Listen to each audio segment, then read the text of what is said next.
Hello everybody, welcome to my channel. My name is Kristi. Today's video is going to be my 3-month keto update. So as of June 10th, I've been doing keto for 3 months. I wanted to give you guys some numbers, lots and lots of numbers. I think I may even reveal weight in this video. I know, shocking. But I wanted to discuss several things with you guys that I've learned along the way. So if you're not subscribed, please go ahead and do so, because I'd love to have you as a member of my YouTube family. And make sure you follow me on Instagram if you can, because I do tons of updates and before and after pictures there. Me, Kerrigan, my 17-year-old daughter, and also my husband, we're all three doing keto. So I'm showing pictures, I'm giving numbers, I'm letting you know how much we've lost. Just tons of inspiration over there. So make sure you check that out. I also have my 1-month keto update and 2-month keto update videos. I will have those linked for you below in case you want to go check those out. And I'm gonna try to, throughout this video, add before and after pictures so you guys can see the difference. And if I don't right now, they'll definitely be at the end. So make sure you stick around for that. Okay, I began my keto journey on March 10th of 2019, and that was only because I was watching my 17-year-old daughter, who started her low-carb journey in January, just lose tons of weight. It was literally melting off of her, and I knew that if a 17-year-old could do it and stick with it and lose weight, surely I could. So for the first 5 weeks, I followed strict keto. I counted all my macros using Carb Manager. That is a free app you can download on your phone if you want to, and it just makes your life so much easier. So that way I was getting all of my nutrients in that I needed to. I was making sure I was getting under 20 grams of carbs, and I was getting my fats. I was staying in those ranges as much as possible. For the first 5 weeks of keto, I did combine that with intermittent fasting, and I think that is what helped me lose the majority of the weight that I have lost so far. I'm not gonna lie, and I'm not gonna sugarcoat this, guys. If you have followed me for a while, or you know me from my Dollar Tree hauls, I am addicted to sugar. I crave carbs and sugar. I could live on a bag of candy a day and I would be perfectly fine with that. I'm going to feel horrible mentally and physically, but that was what my body wanted. So those first 5 weeks, I could barely go 2 or 3 days without falling off the wagon, so to say, and go eat a Pop-Tart or buy a bag of candy or, eat a handful of cereal, sugary sweet cereal. My body wanted those things, and I think that's normal. Your body is still wanting those for the first several weeks. Mine was the first 5 weeks. That's a long time to go through this, and I did. Inside, I felt like such a failure every time I would reach for something sweet, and I would break. But somehow, miraculously, that first month, I did manage to lose, let me look down, 21.6 pounds. In 1 month. I was shocked, and after week 5, something clicked inside. I was no longer craving those sweets like I had been, or those carbs. And it took 5 weeks. That's a long time for your body to readjust, I know. But that's what it took me. I'm going to assume everybody's different. And I also, around that same time, that was Easter weekend, I had a huge binge session. We had an Easter dinner, and I ate tons of candy. Not food. I ate tons of candy because it was there, and I wanted it. My body wanted it.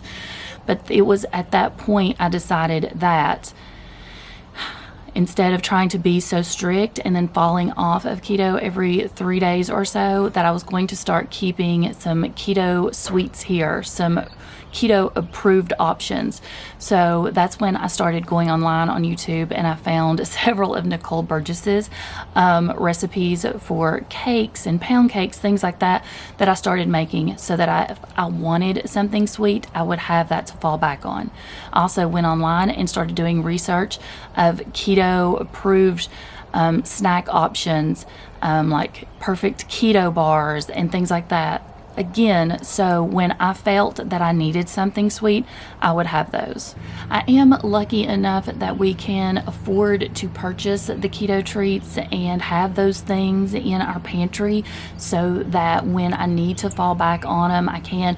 But if you can't afford those, you can make your own keto sweets or keto treats. Just know that it is an obtainable goal to be able to make your own for mere pennies, really, compared to what they do cost. But I do have several that I'll have discount codes for below in the description box if you guys are interested in any of these.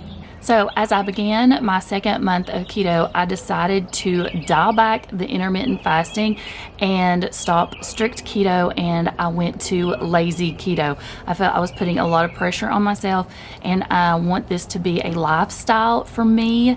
So I wanted it to be something that was obtainable, something that was doable, something that I could, feasibly do every day and not feel the pressure or stress from that. So that was lazy keto. And the only thing that I'm doing on lazy keto is counting my carbs. So for the second month, all I did was count carbs. I made sure I stayed under 20 and I kept track of nothing else.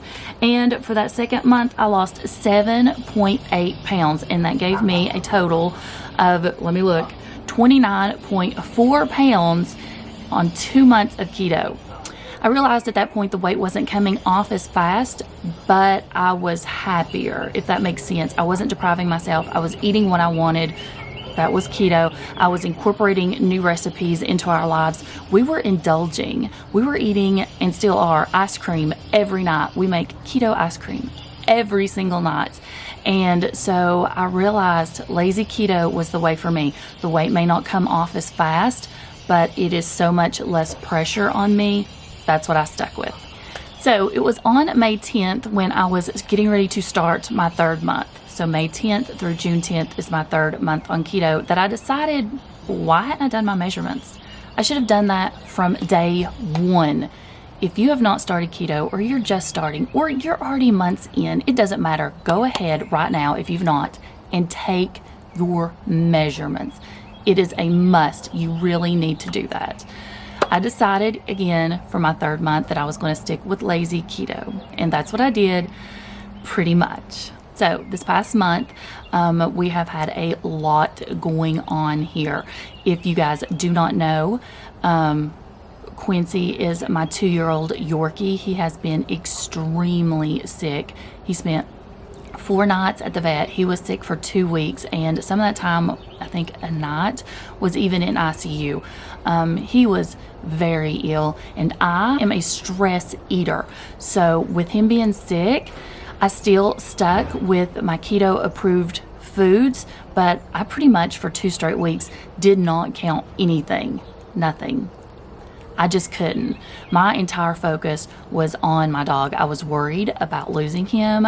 We were taking him literally out of state to get medical attention.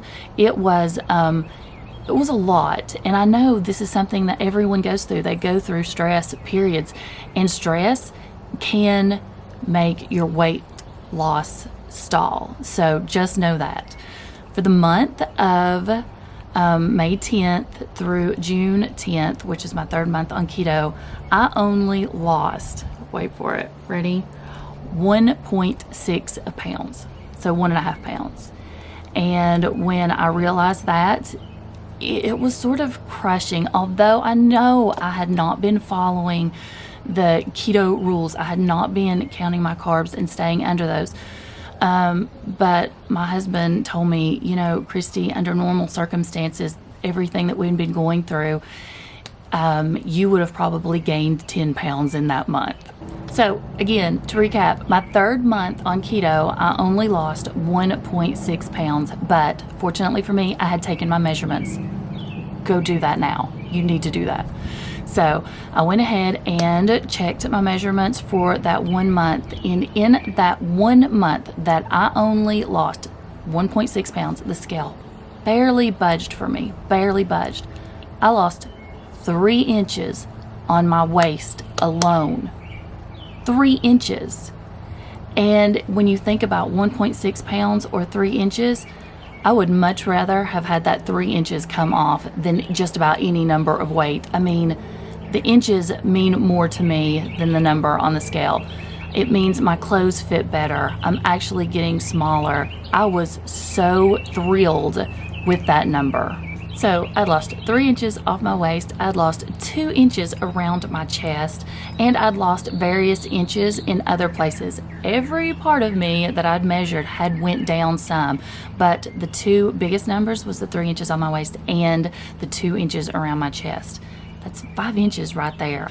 Okay, let's talk numbers, and this is something that I have not done so far on my channel. I've yet to feel comfortable, and I still don't. But I realize that if this can help anyone make a decision about keto or their journey or just to compare, then I am going to definitely start doing this more often. So you guys let me know if this helps. And I started out at 232 pounds. 232.2 to be exact. And I want to let you guys know that I am 5'11", so I am a very tall girl. And those numbers, I had not seen that number in a long time, and when I saw it, I was rather shocked and realized it was definitely time to do something. I was pushing a size 16, so as of right now, I am again on my 3rd month of keto and have lost 31 pounds total, and my weight as of June 10th was 201.2 pounds. So see, I am still in the 200 range. I'm having the hardest time getting it down to Wonderland, as everyone calls it. But I know for me, the scale is not my friend, and I'm going to keep taking my measurements. Take your measurements. Okay, I'm gonna go ahead and wrap up this video. It was probably like 30 minutes long, and I don't want that for you guys. I know that you like to get in and get out. So I just want to conclude with the fact that your weight loss can stall. Life does happen. You do slip up. I was one of those who was slipping up constantly, but since Easter, since April, I have not messed up once or ate anything that was not keto approved. So if I can do it, anyone can do it. My suggestions was definitely go ahead and take your measurements, because that is going to play such a huge role in my keto journey from here on out. The scale is not going to determine my success anymore. I would much rather know how I feel in my clothes. So again, I've went from a size 16 to I'm now in a size 10, which is just mind-blowing for me. I just never thought that in 3 months I could make such progress. Just do your research also. My keto journey is not going to be the same as your keto journey, is not going to be the same as anybody else's keto journey. Everybody's different because there's so many different types of keto to follow. So just research and do what's best for you. And also, if you need to, talk to your doctor about if this is a healthy lifestyle for you. Okay, I rambled enough. Thank you guys so much for watching. Make sure you subscribe, check me out on Instagram, and I wish everyone the best of luck on their keto journey. Bye.